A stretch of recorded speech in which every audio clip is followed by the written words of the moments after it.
Justice for Quinton. Quinton Simon is presumed dead. Mother named prime suspect in the disappearance. He was allegedly taken to a dumpster, and the dumpster was tracked to a landfill, and in the landfill is where they are searching. It's a tedious task, and they are currently searching for little Quinton Simon. In the meantime, the mother and grandmother were drinking and partying while searchers.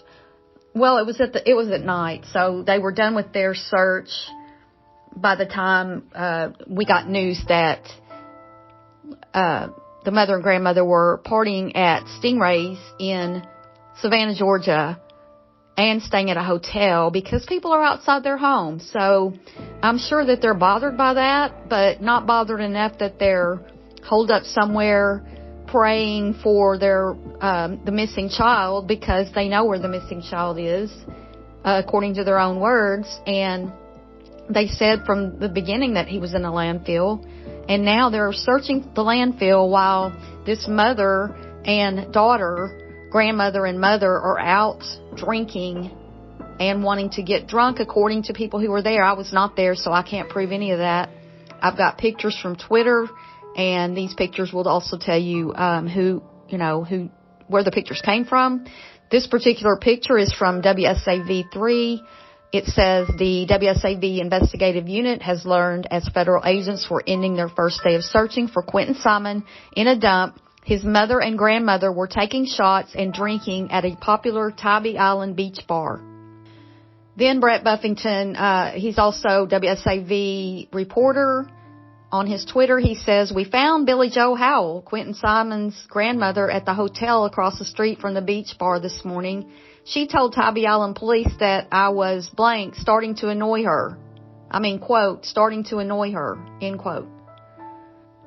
Then we've got from I Am Legacy 23.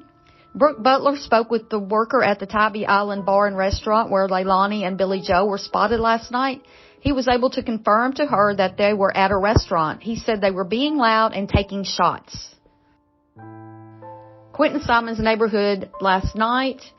This is from October 18th, the night of October 18th, when his mother and grandmother were out partying.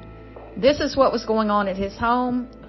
It says, "The memorial in what was the toddler's front yard is a contrast to the protesters across the street screaming for an arrest. While just a few houses down, the small gathering of stuffed animals at the heartbroken babysitter's home." There's little Quinton Simon. He is presumed dead. Mother named prime suspect. Then we've got the searchers. The FBI ended their search. The FBI ended their search at the landfill for the day. It will start again in the morning. This was as of last night. It started back this morning, and it's an ongoing search that may take quite a bit of time, if they can even be successful in finding this little boy's body. It's just horrible. It's just horrible. Here's Leilani Simon. She's the mother and prime suspect in the disappearance and death of little Quinton. And again, I'm just infuriated that the mother and grandmother were out drinking. And the other thing is, 2 other children were removed from their care. Because they aren't being good parents, while this little boy is presumed to be dead. And they're out partying, and they've got 2 other children that were taken from them and are now being cared for by another foster home or a foster home somewhere. So it's just ridiculous, and this kind of thing is just beyond our imagination for anybody who's ever lost anyone they love. I just can't imagine the behavior that's going on. Justice for Quinton.